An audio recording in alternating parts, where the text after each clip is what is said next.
نہیں مارا، ہمیں اپنوں نے مارا ہے۔ تو ادھر ادھر کی نہ بات کر، یہ بتا کہ قافلہ کیوں لٹا، مجھے راہزنوں سے گلا نہیں، تیری راہبری کا سوال ہے۔ عدالتوں میں ظلم و ستم، یہ امریکہ نے سازش کی ہے۔ جھوٹی FIR سے چل کر جج انصاف پسند بھی ہو تو کیا کرے، ساری فائل ہی جھوٹ ہے، پیچھے مقدمہ درج کرانے والا جھوٹ ہے، وکیل جھوٹ ہے، جج دیانتدار بھی ہے تو سچ کہاں سے تلاش کرے گا۔ یہ کس نے سازش کی، مجھے بتاؤ۔ کوئی قوم سازش سے ہلاک نہیں ہوئی آج تک، کوئی قوم دشمن کی سازش سے ہلاک نہیں ہوئی۔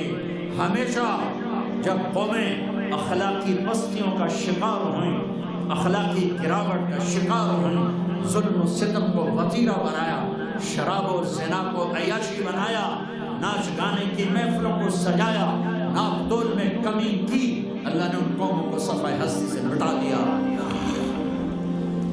ہاں آج خنجر دشمن کے ہاتھ میں تو تھا ہی تھا، آج ہر امتی کے ہاتھ میں خنجر ہے سوائے چند ایک کے، اور ان کا نشانہ میرے نبی کا دل ہی ہے۔ شراب کے اڈے، یہ خنجر ہے میرے نبی کے سینے میں۔ سود کے کام، ظلم و ستم، قتل ناحق، ماں باپ کی نافرمانی، رشتے ناتوں کا سفید ہو جانا، یہ ڈرگز، یہ مافیا، یہ نشے، یہ سب میرے نبی کے سینے پر خنجر ہے۔ اذان ہو رہی ہے، مسجدیں ویراں ہیں کہ نمازی نہ رہے، مسجدیں مرثیہ خواہ ہیں کہ نمازی نہ رہے۔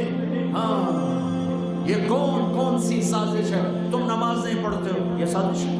روزہ نہیں رکھتا میرا پنجاب، یہ سازش ہے۔ رشوت ہر دفتر میں ہے، کس کی سازش ہے؟ مائیں ذلیل ہو رہی، کس کی سازش ہے؟ میرے نبی نے فرمایا کاش میری ماں زندہ ہوتی۔ سن لو جوان بیٹھے ہو، امید ہے اکثر کے والدین انشاءاللہ زندہ ہوں گے۔ فرمایا کاش میری ماں زندہ ہوتی، تم دیکھتے میں کیا کرتا، میں عشاء کے مصلی پہ کھڑا ہو کر سورۃ فاتحہ پڑھ رہا ہوتا، با جماعت عشاء کی نماز ہوتی اور میرے گھر سے آواز آتی، میری ماں کہتی محمد، تو میں ماں کے لیے نماز توڑ دیتا۔ یہی مائیں تمہارے ہاتھ